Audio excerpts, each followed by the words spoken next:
back on the show, Lesley Diana, and this is for Live In Magazine. And Lesley has an awesome career as a physical education teacher. She started teaching at such a young age, I think 19, and she's back to talk about how she got into becoming a accomplished TV host of 2 shows, and she's also written a couple of books, I see. Welcome back, Lesley. Thank you. Oh my goodness. So tell us, how did you fall into becoming a physical education teacher? All right. Kindergarten, I think, too, right? Yes. So when I was in high school, I got involved with basketball, track and field, any sports. And then in grade 10, I ran for girls sports director, and I got it. So then I was kind of in charge of all the different sports at our high school, and I was in that position for 2 years. And then the next year in grade 12, I became social director. Oh. So, and then when I went to university, I went in for a teacher. And I'd been a playground supervisor and so on, and I just had an affinity for teaching. So I went to university for a couple of years, and at that time, after 2 years, you could get a teaching certificate. So I had gone to Europe, and I'd got a job in Calgary, but I wasn't making it back in time. So I decided to just go back home to Regina, and I started to become a substitute teacher. And while I was substitute teaching one day, the superintendent called me and said, "Would you like to teach half days or full days?" And I said, "Well, why don't I teach half days and then I can finish my degree while I'm teaching?"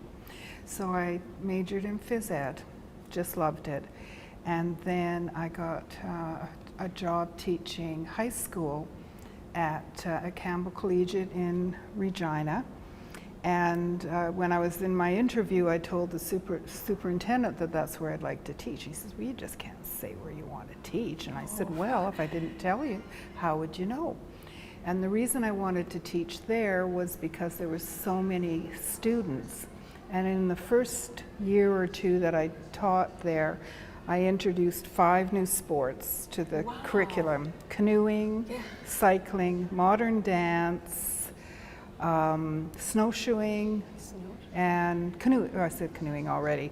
And so I just was really enthusiastic about it.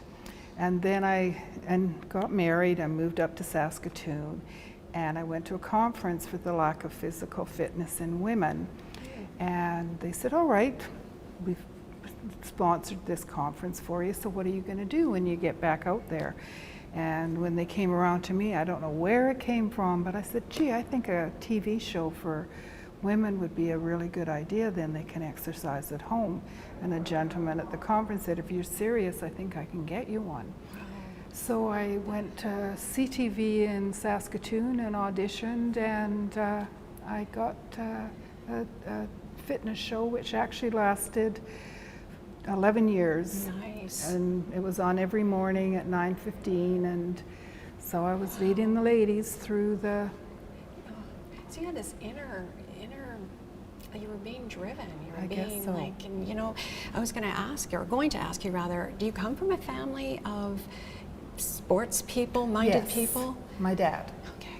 My dad was actually in the Olympic trials for cycling, and he rode the velodrome plus road racing, but sadly he had an accident and broke his collarbone, so that curtailed that. And then he was of course raising the 4 of us, and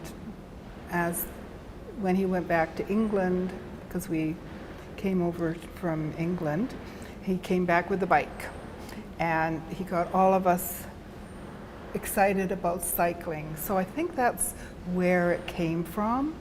And then, so I guess I just had this in me, and I just took when they offered me the position, I actually quit teaching and just focused on the TV show, and then I set up a fitness classes and a studio.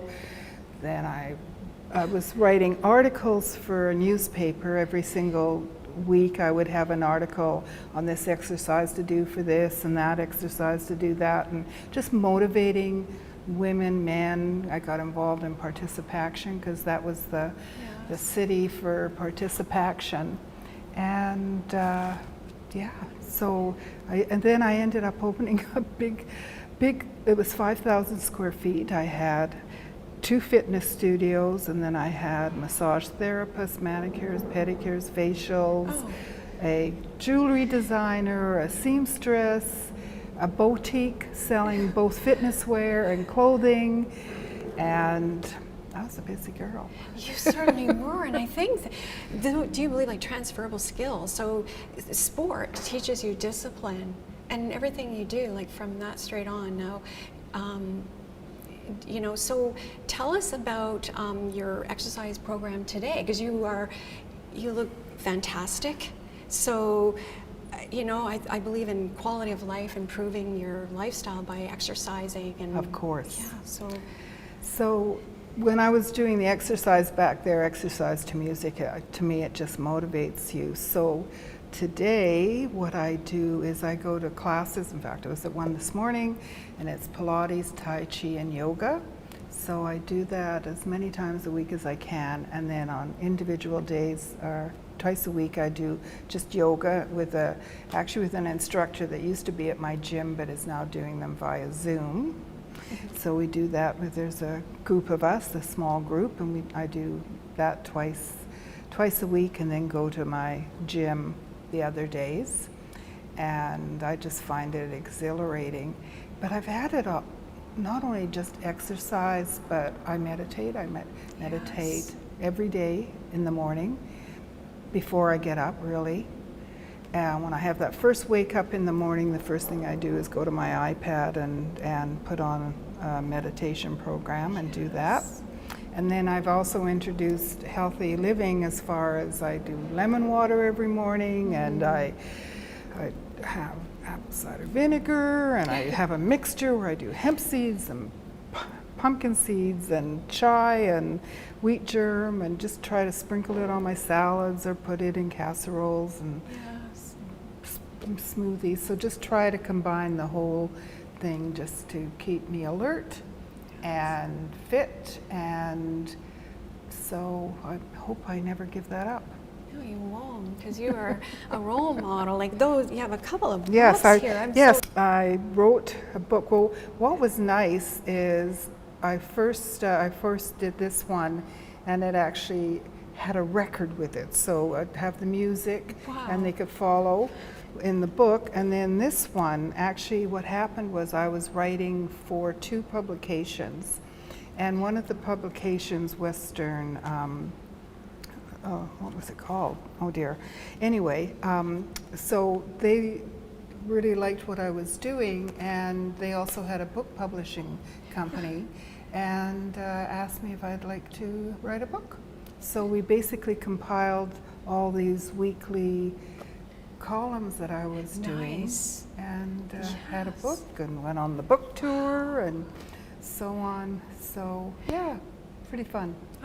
Will you write another book? Because you're leading a healthy lifestyle, and I think, you know, I said the word transferable because it does make you the best you can be with whatever field of work that you're in. Yes. Yeah. And one thing, there was a while where I was a single mom and having 4 stores. There wasn't as much time to exercise, so I somewhat let it go for a while. And so I just, now what I decided to do a couple of years ago, and especially when COVID happened, is I decided that I was going to become one of my clients. And what I mean by that is I have no problem spending an hour or 2, 3 a day on my clients, but I wasn't spending it on me. So I thought, all right, Lesley, you're going to become one of your clients, and if you can spend that time on somebody else, you can spend it on yourself. So that's why I am devoted to making my classes, and for the most part, it has to be something pretty major for me to miss. That's wonderful. It's discipline and So much so. yes. Any other tips that you would like to share? People are watching or reading. Sure. I think one thing is find something you really enjoy doing. I think that's so important. And then also, if you go to a class, just even the camaraderie between the women, even if you aren't friends outside of the class, just having that little time to chat and encourage each other. Yes. And I would say that is really important. And then just making it a habit. Making it a For habit. instance, the first thing I do every morning is get up, squeeze my lemon, and have my lemon water with a straw, Yes. and I just never miss. It's like brushing your teeth. Like I mean, brushing you your just think teeth. of it that way, and Exactly. then get in the habit. And anything else you'd like to add, Lesley? Oh, I was. Yeah, I was also thinking, for instance, this afternoon I'm going for a walk with a colleague that I used to work with. So I think instead of just having a call on the phone or just going out for coffee, why don't we make it a walk and a talk? Nice. Yeah. And then when I had my talk show, I would go for a run, or usually a run, and call it meditation and motion, and I would think about all the questions that I was going to ask. My talk show was called Feminine Focus, focusing on all the aspects of a woman's life. So it was design, it was makeup, hair, fitness, all kinds of things. Raising kids, careers. Wow. So, and you're a runner. Yes. And You probably meditate while you're running, or think Yes, about yes, the what you're same. going to do or what you'd like to Yes. do. Yes, and it helps. I think exercise, healthy living, and you are, such great information and tips. So people who are listening and watching or reading, I should say, all that. How would they get started if they've never really exercised and they want to, but they don't know where to start? Like, find something they love, right? Find something you love, and also find something that's convenient. Because I think if you have to drive half an hour to go someplace to do what you're going to do, you may not get there as often, whereas my gym I used to belong to about 4 gyms, and then I narrowed it down to 1 because it was so close. So I have no excuse, it's so close. Or find a friend that you want to go for a walk with and start gradually and just building it up. And I think what I found is that by combining both the exercise and the healthy living, meditation, and so on, it just makes you feel good on the inside and the out. And you look in the mirror and you think, yeah, I don't look so bad. That's encouragement enough. It is, and you feel better too, right? Yes. Overall. I know. And then what's happened that we're getting through is, realistically, a lot of people had a lot of time when we weren't able to go out and so on, but not necessarily the motivation, because so you can just see the difference in yourself if you put the effort into it and then go, oh yeah, this makes me feel so better. Yes. So much better. Yes. And is there anything else you'd like to add, Lesley? I just think if you aren't doing it, that you should at least try to make the steps to do it, and then just make it part of your life, and then it doesn't become, it's just automatic. Yes. Thank you very much. My pleasure.